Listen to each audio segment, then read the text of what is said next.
शीतानि परासो यद्भद्रं तन्नासो। श्रद्धा की योग मात्र शक्ति तथा उपस्थित भद्रदोषों।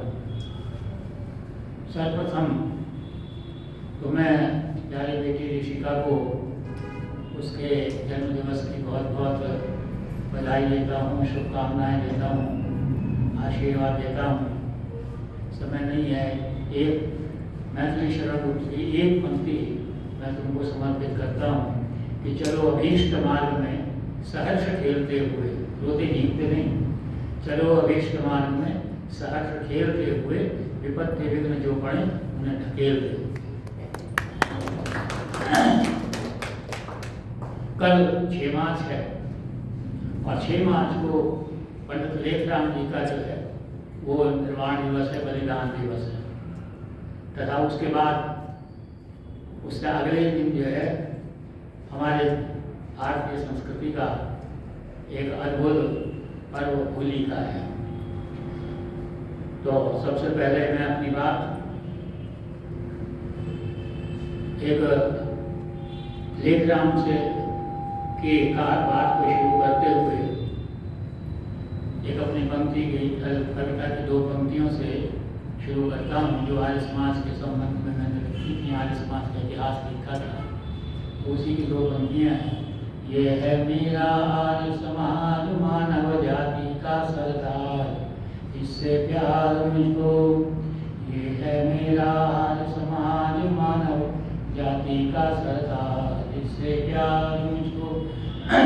दयानंद से हुए पुरोधा, श्रद्धानंद बलिदानी, लेखराम से आर्य मुसाफिर, बिस्मिल से लासानी। ये है मेरा आर्य समाज। अभी पीछे 2 दिन पहले एक कविताएं सुनने का शौक है, कविता एक कवि की, नवयुवक कवि है, उसकी कविता सुन रहा था। एक पंक्ति मुझे याद आई और वो पंक्ति थी कि भाव सूचियाँ बहुत हैं, भाव एक राम है।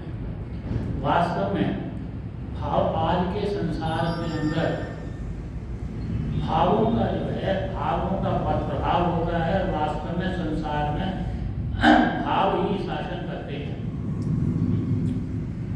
हम लोगों के अंतःस्थल में, मन में अनेकों प्रकार के भाव आते रहते हैं, जाते रहते हैं, स्थिर नहीं रहते।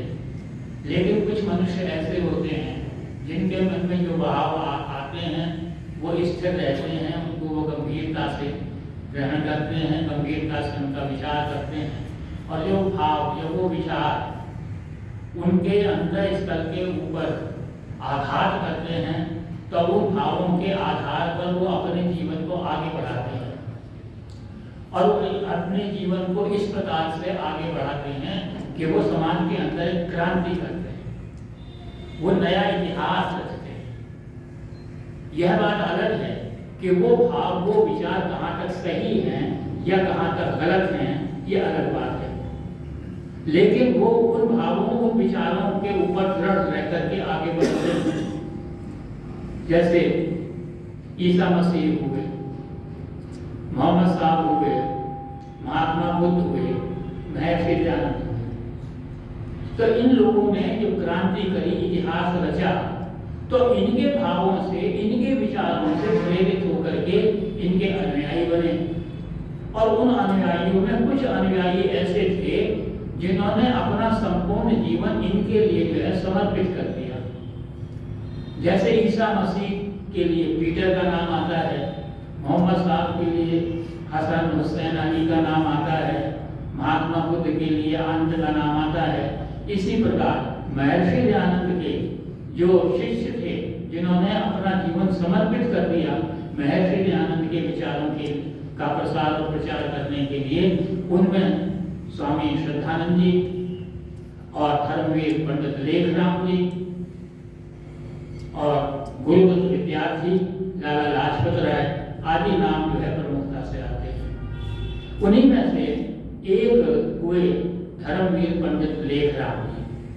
धर्मवीर पंडित लेखराम का जन्म जो है 1858 को, जो आज पाकिस्तान में झेलम है, उसके बाद पास उस जिले के अंदर एक बहुत साधारण सा गांव था, बड़ा अप्रसिद्ध गांव था सैलपुर।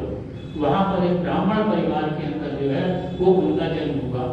ये जैसे गांव जो है साधारण था, अप्रसिद्ध था, इसी प्रकार से ये परिवार भी अप्रसिद्ध था। लेकिन 2-3 पीढ़ियों में परिवर्तन ये था कि जन्म से यह परिवार ब्राह्मण था, लेकिन कार्य की दृष्टि से यह क्षत्रिय बन रहा था, क्योंकि लेखराम के दादाजी जो थे महाराणा रणजीत सिंह की सेना के एक बहुत बड़े योद्धा थे, और इनके जो चाचा जी थे वो पुलिस में इंस्पेक्टर हो गए। उस समय जो हमारे देश की व्यवस्था थी, जो सामाजिक दशा थी, उसके अंदर न तो हिंदी का प्रचार था, न संस्कृत का प्रचार था। कुछ स्थानों पर अंग्रेजी थोड़ा आगे बढ़ रही थी, लेकिन प्रमुख रूप से पंजाब में और उत्तर प्रदेश के अंदर अरबी और फारसी का ही बोलबाला था। सारी शिक्षा दीक्षा, सारे राजकार्य अरबी और फारसी के अंदर हुआ करते थे। तो उसी के अनुसार लेखराम की जो परवरिश हुई, जो उनकी शिक्षा दीक्षा हुई, वो अरबी और फारसी के अंदर हुई। और प्रमुख रूप से इनका जो मार्गदर्शन किया वो इनके चाचा जी ने किया, इनको अरबी और फारसी सिखाई। लेकिन चूंकि जन्म से जो है ये परिवार ब्राह्मण परिवार था, तो इसलिए धार्मिक प्रवृत्तियां स्वाभाविक रूप से इनके चाचा में भी थी और इनके अंदर भी उनसे वो जो है इन्होंने ग्रहण करी। और जो तथाकथित धार्मिक कर्मकांड होते थे, करते थे, व्रत उपवास वगैरह इनके चाचा इनसे कराते थे, लेकिन प्रमुख रूप से ये कृष्ण भक्त थे। लेकिन एक विशेषता ये थी कि ये स्वाध्याय निरंतर करते थे और धार्मिक ग्रंथों के स्वाध्याय करने की इनकी प्रवृत्ति जागृत थी। उसी क्रम में इन्होंने पंडित अलगधारी के हुए हैं, उन अलगधारी की दयानंद से संबंधित पुस्तक इन्होंने पढ़ी।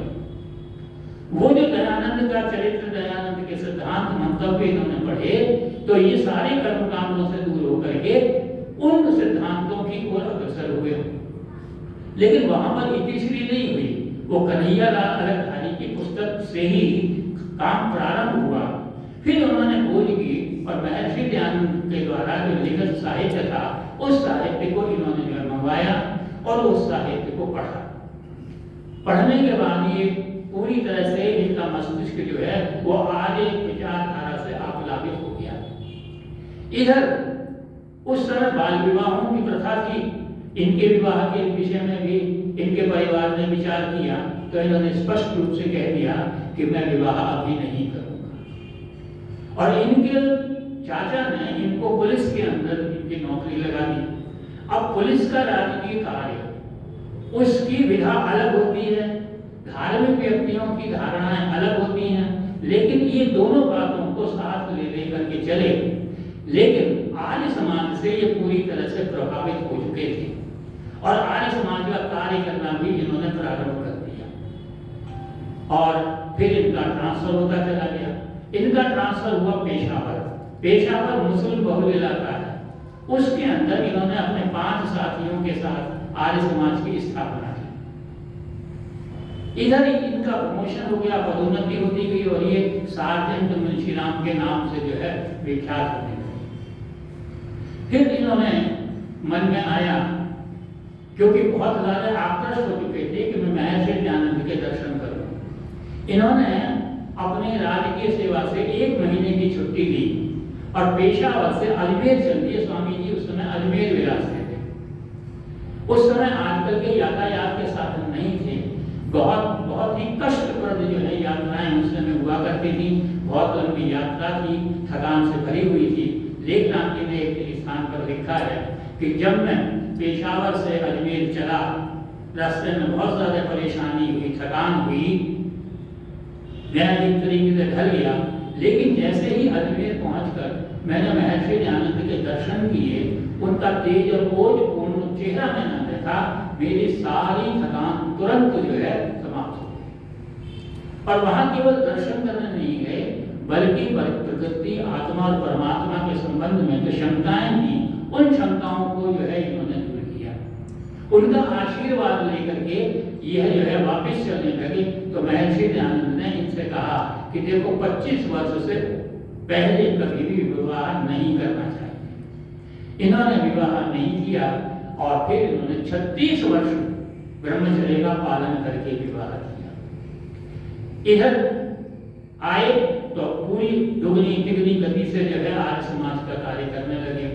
इन्होंने एक मासिक पत्र उर्दू के अंदर प्रारंभ किया, उसका नाम धर्मोपदेशक था। वो पत्र चलता रहा आर्य समाज का कार्य। लेकिन जो सामाजिक स्थिति थी वो थी कि कादियानी जो समाज था, मिर्जाई समाज जो था, वो लगातार बहुत बड़ी संख्या के अंदर धर्मांतरण कर रहा था। इन्होंने अपना संपूर्ण जीवन जो है वो केवल उपदेश में नहीं बल्कि भ्रमण के अंदर लगा दिया। चारों तरफ घूमते थे, जहां आवश्यकता होती थी बिजली की तरह से लेखराम वहां पर जो है पहुंच जाया करते थे। और इनका नाम जो है फिर सार्जंट लेखराम के स्थान पर पंडित लेखराम आर्य मुसाफिर के रूप में जो है वो विख्यात हुआ। 36 वर्ष की उम्र में जो लक्ष्मी देवी से इन्होंने विवाह किया तो शिक्षा प्राप्त नहीं थी, इन्होंने उनको शिक्षा प्रदान करी और उनको बहुत पुरातन वैदिक शिक्षा जो है प्रदान करी।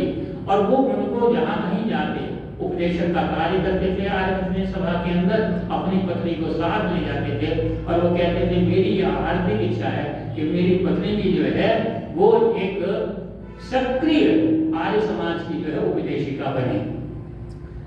विवाह के थोड़े दिनों के पश्चात ही इन्होंने इनके पुत्र हुआ। इन्होंने पुत्र की कभी चिंता नहीं की, पत्नी की चिंता नहीं की। पुत्र बीमार पड़ गया, 1.5 साल का पुत्र था, बहुत ज्यादा रुग्ण हो गया। इतने ही समय के अंदर जो है अचानक जो कहीं से समाचार आया कि कहीं पर एक बहुत बड़ी संख्या में हिंदुओं को मुसलमान जो है बनाया जा रहा है। ये तुरंत चल पड़े। लोगों ने इनसे कहा कि देखो तुम्हारा छोटा सा पुत्र बालक है, यह मौत के मुंह पर बैठा हुआ है और तुम इसको छोड़कर जा रहे हो। तो बोले ये एक मेरा पुत्र मौत के मुंह में के सामने बैठा हुआ है, लेकिन वहां सैकड़ों की संख्या में मेरे देश के जो पुत्र हैं वो विधर्मी होने के लिए जा रहे हैं, मेरा वहां जाना आवश्यक है। ये वहां से यात्रा के लिए चले और पीछे जो है इनके बेटे का, इनके पुत्र का 1.5 साल का था, उसका स्वर्गवास हो गया, उसका निधन हो गया। लेकिन उस बात की इन्होंने चिंता नहीं की। जहां भी आज हम देखते हैं, आप लोग समाज के अंदर रोज जो है अनेकों प्रकार के जो है समाचार आते हैं, आपके व्हाट्सएप पर भी बहुत सारे आते हैं, बहुत लोग शोर मचाते हैं, बड़ी सभा सोसाइटी शोर मचाती हैं, इसको ये कर दिया, ये लव जिहाद कर दिया, फलाना कर दिया। बस जब हो जाता है तो उस बात का जो है शोर मचाना जो है हाहाकार करना, तराई तराई करना शुरू करते हैं। लेकिन लेखराम का कार्य ये था कि वो उस कोई भी घटना दुर्घटना होने के बाद नहीं, पहले से ही उसको समझ लिया करते। और इतने दीवाने थे वो वैदिक धर्म के कि कहते हैं एक बार उनके पास एक समाचार आया कि एक गांव के अंदर बहुत अधिक संख्या में जो है वो लोग अपना धर्म परिवर्तन करने जा रहे हैं। ये तुरंत इन्होंने हाव देखा ना ताव में बैठ गए ट्रेन के अंदर। जब ट्रेन में बैठ गए तो पता चला कि जिस जहां वो गांव है वहां जो रेलवे स्टेशन है, उस रेलवे स्टेशन पर ये ट्रेन रुकती ही नहीं। ये ट्रेन वहां पर रुकती नहीं तो सोचने लगे क्या करूं। लेकिन एक आम जो है प्रथा है हमारे यहाँ रेलवे के अंदर, जब किसी स्टेशन से ट्रेन पास होती तो उसकी गति थोड़ी धीमी हो जाती, बहुत धीमी नहीं होती, लेकिन वो उसी धीमी जो गति थी ट्रेन की, जितनी भी तेज थी, उसमें ये चलती ट्रेन के अंदर कूद पड़े। जब कूद पड़े तो लहूलुहान हो गए, लेकिन अपने उस शरीर का, घायल शरीर का ध्यान नहीं किया और शरीर से रक्त बह रहा था और ये दौड़ते हुए उस स्थान पर पहुंच गए। जब लोगों ने उनको उस स्थिति के अंदर देखा, उस दुर्दशा के अंदर देखा, तो उनको देखते ही उनका हृदय परिवर्तन हुआ और बिना ही वो धर्म परिवर्तन किए हुए अपने घर की ओर पर वापसी कर गए। यह था इनका जो है अपने देश के, अपने धर्म के प्रति जो इनकी धारणा थी, वो ये धारणा थी। भावुक बहुत अधिक थे, कभी भी जो है वो छोटी सी बात होती थी भावना से बह जाते थे। जहां कहीं देखते यहाँ पे जो सिद्धांत का अपमान हुआ है, वहां वो आपे से बाहर हो जाया करते थे। कहते हैं कि एक बार ये गए, जो डीएवी कॉलेज के संस्थापक थे, उनका अच्छे बड़े जिम्मेदार थे, उनका एक बगीचा था, वहां पर ये ठहरे हुए थे, गमले रखे हुए थे। एक शैतान बच्चा था, वो इनको परेशान करता था, कोई बात नहीं, धीरज रखते थे। लेकिन एक दिन उस बालक ने क्या दक्षता की कि उसने अपना जूता उठाया और वहां पर जो गमले रखे हुए थे पौधों के, उन गमलों के ऊपर उसने जूता मारा और इत्तेफाक से जिस गमले पर जूता पड़ा जाकर के उस गमले पर ओम लिखा हुआ था। इनकी आंखों में डोरे पड़ गए। तुरंत स्वामी श्रद्धानंद जी को बुलाया और कहा कि भाई आप जो है ये मैं यहाँ नहीं कह सकता, जहाँ मेरे परमेश्वर का अपमान होता हो वहाँ किसी स्थिति में नहीं कह सकते। उन्होंने उन सज्जन को बुलाया, प्रधान जी को बुलाया, इनको समझाया। उस बालक को कहा, बोले नहीं ऐसे तो बात नहीं बनेगी। तो उसी समय वो सारे गमले जितने रखे हुए थे उन सबको ऊपर टांगा गया, ताकि जहां पर ओम लिखा हुआ है कोई ओम का जो है निराकरण न कर सके। तो इस प्रकार से इन्होंने गांव के गांव जो है वो मुसलमान होने से रोके। उसी समय ये कादियानी जो मिर्जा थे, इन्होंने महर्षि दयानंद के विषय में एक पुस्तक लिखी। उस पुस्तक को लिखने का जवाब इन्होंने तुरंत उर्दू में अपने पुस्तक के अंदर दिया। नतीजा ये हुआ कि इनके सारे विरोधी हो गए। अब इस्लाम की विशेषता ये है कि वो जो उनका विरोधी हो जाता है तो वो एकदम उत्तेजित हो जाते हैं, वो तलवार का सहारा लेते हैं, ढाल का, छुरे का सहारा लेते हैं, वो बंदूक की गोली का सहारा लेते हैं, उत्तेजना फैलाते हैं, रक्तपात करते हैं, जो जितना आतंक हो सकता है वो आतंक फैलाते हैं। लेकिन जो धर्मवीर पंडित लेखराम थे, इनकी विशेषता ये थी कि ये पूर्ण संयम में रहते थे और निडरता के साथ जो है हमेशा उनका मुकाबला करते थे। इनका जो प्रिय मंत्र जो अक्सर बोलते थे वो था अभयम मित्रात् अभयम मित्रात् अभयम ज्ञातात् अभयम करुणात्। अर्थात ये हमेशा निडर रहते थे और निडर रहते हुए सारे काम जो करते थे और हमेशा उनका मुकाबला करते थे, शास्त्रार्थ करते थे। नतीजा ये होता था उनको परास्त करते थे। इसी बीच में एक योजना सामने आई कि महर्षि दयानंद का जीवन के बारे में जानकारी नहीं थी। तो आर्य प्रतिनिधि सभा ने लेखराम जी को ये उत्तरदायित्व दिया कि आप महर्षि दयानंद का जीवन चरित्र लिखिए। क्यों? क्योंकि ये घुमक्कड़ थे, आर्य मुसाफिर कहलाते थे। बाद में आर्य समाज ने थोड़ा शब्द परिवर्तन कर दिया, इनका नाम आर्य पथिक रख दिया। वो पंडित धर्म लेखराम आर्य पथिक के नाम से जाने लगे। इन्होंने पूरी सूची बनाई, महर्षि दयानंद कहाँ गए थे, क्या क्या गए, और सारी घटनाओं का भौतिक सत्यापन करने के बाद, सारी घटनाओं की पुष्टि करने के बाद यह जो है अंत में जो है सारे करके इन्होंने महर्षि दयानंद का जो जीवन चरित्र है वो सबसे पहला और सबसे प्रामाणिक जीवन चरित्र पंडित लेखराम के द्वारा जो है लिखा गया। अब इधर इनका विरोध चूंकि सबसे ज्यादा मुसलमानों में हो रहा था, क्योंकि शुद्धि का डंका इन्होंने बजाया था, निर्भय होकर कार्य करते थे और जहां कहीं जाते कहीं असफल नहीं हुए। ये इनकी बहुत बड़ी विशेषता थी। तब उन्होंने अपना जो अंतिम हथियार है वो इस्तेमाल किया। एक छोटा सा काले रंग का गठीले बदन का एक व्यक्ति इनके पास आया और इनसे बोला कि महाराज मैं मुसलमान हूँ, मैं शुद्धि कराना चाहता हूँ। ये सरल और सहज स्वभाव के थे। इन्होंने उसकी आंखों की तरफ नहीं देखा, उसने अचानक जो है वो छुरा निकाला और इनके पेट में जो है भोंक दिया। और एक बार नहीं बल्कि 8 बार वार किया गया और 8 बार वार करने पर आंतें तक बाहर आने लगी, रुधिर से जो है सन गए। तो उस समय ही इन्होंने इस नश्वर शरीर को जो है छोड़ दिया।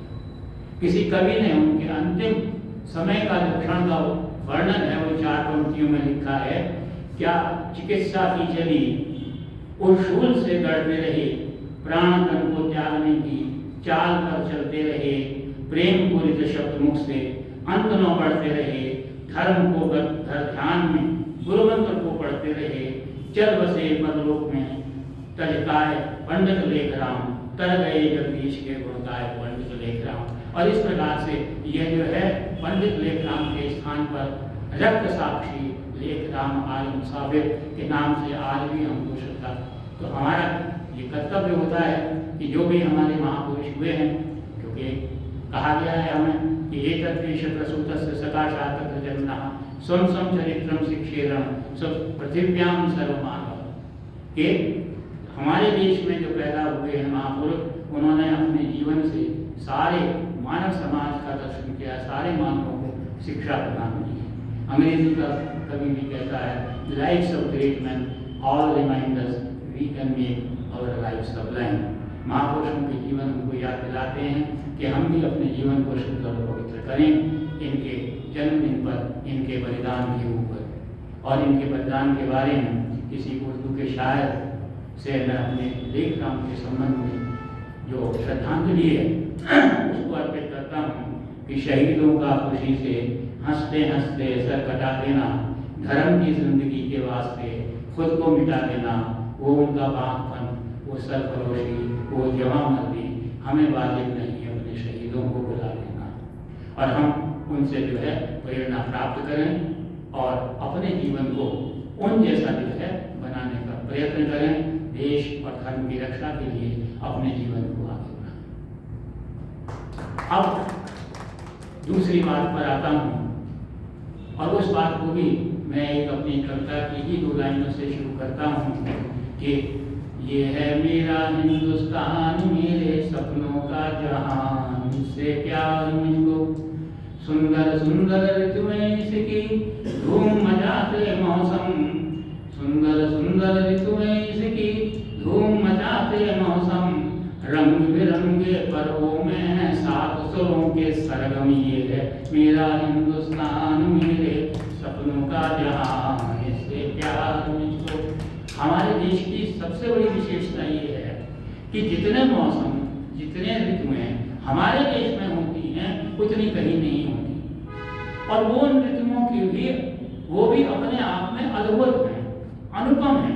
और उन अनुपम ऋतुओं में भी एक जो सबसे श्रेष्ठ ऋतु कहलाती है वो है बसंत ऋतु। और इस बसंत ऋतु को जो है वो ऋतुराज कहा गया है कि इसके बारे में किसी ने कहा, बसंत ऋतु का जहाँ पर जब आती है तो अंबर अवनी पे अनुपम छटा छवि छा रही क्यों, काम्य गानन में कलित कुलगान कोकिल गा रही क्यों मधुर मधुर सुनिए मधुमास फागुन आ जाया, दिग दिगंत बसंत कामनी कंद भरण लाया। एक अद्भुत कांति जो है पैदा करती है। तो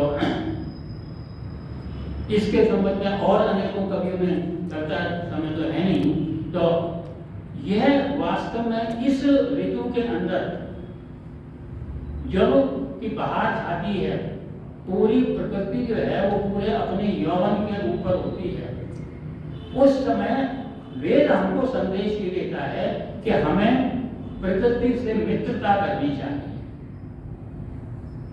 प्रकृति से मित्रता क्यों करनी चाहिए?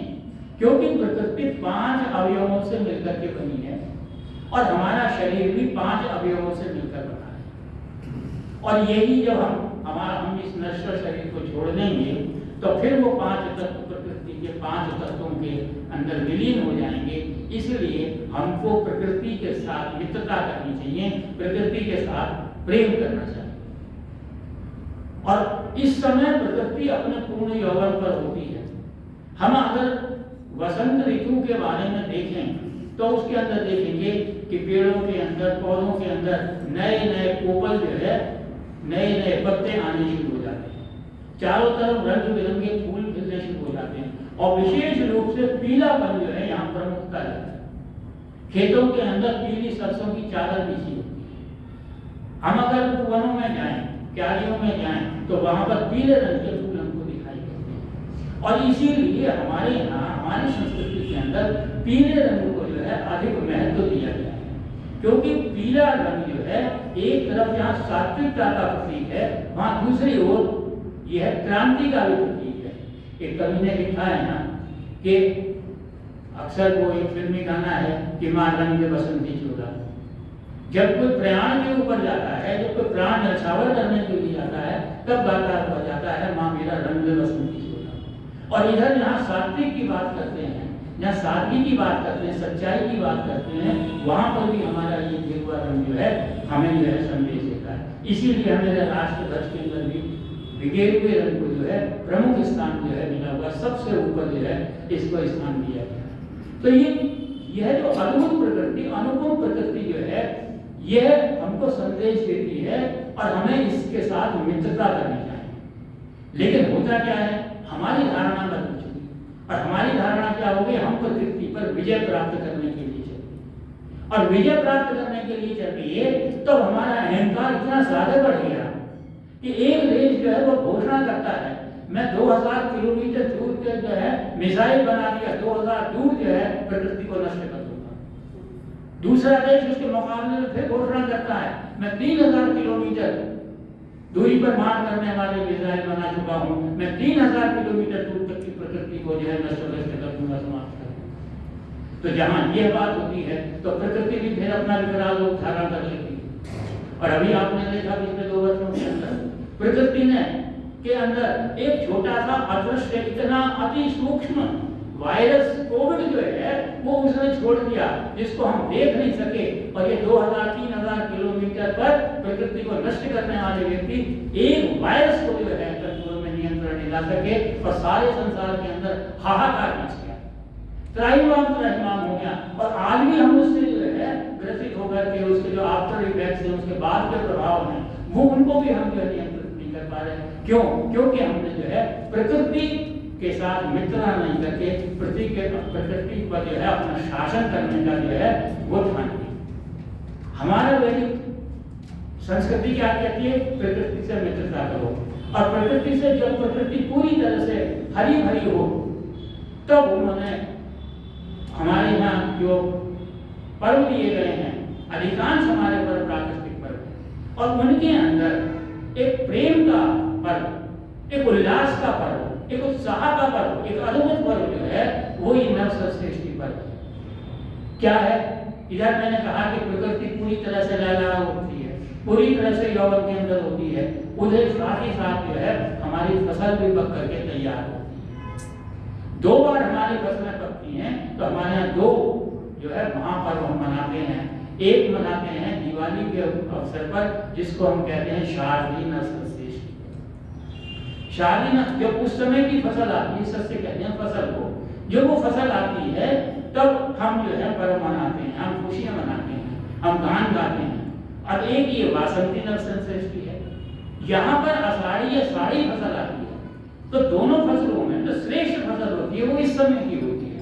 और उसका कारण ये है कि ये आषाढ़ी फसल जो होती है, इसकी विशेषता ये होती है कि ये सामान्य विपदाओं, आपदाओं, अकाल आदि से भी ज्यादा प्रभावित नहीं होती, क्योंकि अधिकांश जो अनाज इस समय पैदा होता है उसको कम जो है जल की आवश्यकता होती है, चना भी पैदा इसी से। तो यहाँ पर हम जो है जब हमारे यहाँ अनाज आता है, अनाज के भंडार बन जाते हैं, तो हमारी वेद मंत्र क्या कहता है, केवलाल भगवती केवलाली, जो अकेला अकेला खाता है वो जो है पाप का भागी होता है, पाप खाता है, पापी बनता है। इसलिए सबसे पहले दूसरों को खिलाने वाली बात आती है। और दूसरों को खिलाने के अंदर क्या है कि सबसे पहले क्या किसको खिलाना चाहिए कि हमें देवताओं को समर्पित करना चाहिए। देवताओं को समर्पित करने के लिए चेतन देवता, मैंने आपको पहले भी बताया था, जड़ देवता और चेतन देवता। जड़ देवताओं में सर्वश्रेष्ठ देवता होता है अग्नि। और अग्नि की विशेषता ये होती है कि हम जो भी कुछ उसको समर्पण करते हैं वो अपने पास न रख करके उसको 2 गुना, 10 गुना, 20 गुना, 50 गुना बना करके उसकी ऊर्जा बना करके समूचे वातावरण के अंदर प्रदान करता है। इसलिए जो नया अन्न आता है इससे हम अपने परिवार के अंदर यज्ञ करते हैं, हम अपने समाज के अंदर यज्ञ करते हैं, बड़े बड़े विशाल यज्ञ करते हैं और उसके अंदर आई हुई आहुति जो देती है। अब यहाँ पर इसका नाम होली पड़ा। होली का अर्थ क्या है? संस्कृत में एक स्थान आता है, उसमें लिखा होलक शब्द आता है। होलक शब्द जो है वो उसके लिए आता है जो नया अनाज होता है वो जब आग में आधा भून लिया जाता है तब उसको होलक कहते हैं। होलक से होला बना, होलक से होली बनी। और उसके अंदर विशेषता ये होती है कि वो हमारे शरीर के विकारों को दूर करने का जो है प्रयत्न करता है। जो वात कफ पित्त होते हैं उनको नियंत्रण करने में जो है वो एक सहायता देता है। तो इसीलिए हम उनको घूमते हैं, उनका उपयोग करते हैं। अनाज फसलें जहाँ कहीं भी होती हैं वही प्रसन्नता होती है। रूस के अंदर भी जब नई फसल आती है तो वहाँ पर भी एक जो है प्रथा है, परंपरा है, जब नई फसल आती है तो लोग अपने सारे मित्रों को बुला करके जो है वहाँ पर आयोजन करते हैं, आमोद और प्रमोद जो है करते हैं। जापान के अंदर भी प्रथा है, जब धान की फसल आती है, जैसी आती है, तो सबसे पहले वो धान को कूट करके और उसकी मदरा बनाते हैं जिसको वोडका कहते हैं, और उसका पान करते हैं। तो यह उनकी है। हमारे यहाँ हम स्वास्थ्य की दृष्टि से जो है सारी बातें करते हैं। और इस समय जो वनस्पतियां होती हैं, जो फूल होते हैं, वो सबसे ज्यादा सबसे अधिक जो है वो हमारे स्वास्थ्य के लिए लाभदायक होते हैं। जहाँ एक और प्रकृति अपने पूर्ण यौवन पर होती है, वहाँ दूसरी ओर मौसम का बदलाव होता है।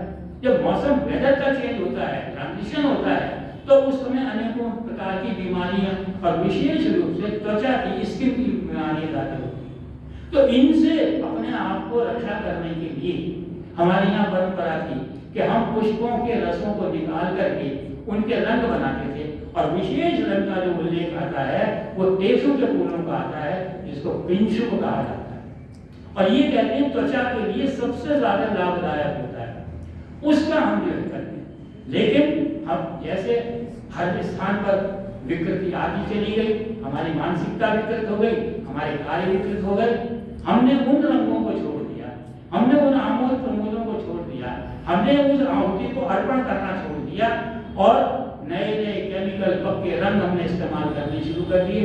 बीमारियों को और जो है निमंत्रण देना हमने प्रारंभ कर दिया। मैं आपसे निवेदन करूं, मेरा विद्यार्थी जीवन रेलवे पटरी के पास बीता, क्योंकि मेरे पिताजी जो थे वो रेलवे के एक अधिकारी थे। वहाँ प्रथाएं थी, अलग अलग प्रथाएं थी। जो रेलवे का कालिक होती थी इंजन की, वो लगाया करते थे, जो पेंट होता था वो लगाते थे, जिससे अनेकों प्रकार की समस्याएं पैदा होती थी। और जब इस आदमी गलत रास्ते पर जाता है तो जहाँ खान पान भी बिगड़ गया, हमने नशा करना शुरू कर दिया।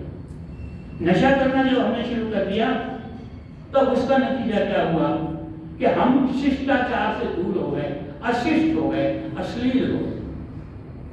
हमने नशा करना शुरू कर दिया, हमने तमोगुणी जो है खाद्य पदार्थ जो है वो खाने शुरू कर दिए, हमारी विचारधारा बदल गई। अब किसी से होली के अंदर जहाँ कहीं नवयुवकों की टोली होती है और होली आने वाली होती है, तो अक्सर आपके मुंह से, आपने उनके मुंह से सुना होगा, अब होली आ रही है, अब मजा आएगा, अब भाभी के साथ होली। जो हमारे यहाँ की संस्कार हैं, मात्रवत परदारेषु, उसको हमने कुचल करके कर दिया। हमने अपना इतिहास नहीं देखा। अरे भाई, रामायण को पढ़ो। जब राम वनवास में थे और सीता का अपहरण हुआ, सीता ने अपने आभूषण फेंक दिए, वो आभूषण जो है वो वानर राज ला करके जो है वो राम के आगे रखे। राम दुखी थे, विक्षिप्त अवस्था में थे, उन्होंने कहा लक्ष्मण देखो। तो वहां पर आता है वाल्मीकि रामायण वर्णन करते हैं, कहते हैं कि लक्ष्मण कहते हैं ना हम जानाति ना हम जानाति कुंडले नूपुरे जानाति नित्यम पार अभिवना, कि मैं बाजूबंद नहीं पहचान सकता, मैं कान के कुंडल नहीं पहचान सकता, मैं नूपुर पहचान सकता हूँ, बिछुए पहचान सकता हूँ, क्योंकि प्रतिदिन मैं अपनी माता सीता के चरण स्पर्श करके उनकी वंदना किया करता। उस आदर्श को त्याग करके हमने यही कर दिया। लेकिन स्थिति क्या है, जो हमने अभी अपने महापुरुषों की बात करी, कितनी भी विषम परिस्थितियां हों, उन्होंने कभी हिम्मत नहीं हारी। और मैं आपसे निवेदन करूं, अनेकों स्थान पर हमें मुझे रहने का अवसर दिया, एक से एक अधिक कुप्रथाएं हुई, लेकिन आर्य समाज के कुछ लोगों ने, आर्य समाज की संस्थाओं ने एक इकाई से लेकर, एक परिवार से लेकर के होली के अंदर जो है काम, उसका सुधार का काम शुरू किया। 1 से 2 परिवार बने, 2 से 4 परिवार बने, आमोद किया, प्रमोद किया, सांस्कृतिक कार्यक्रम किए, एक आदर्श होली का जो है वो वातावरण जो है पैदा किया।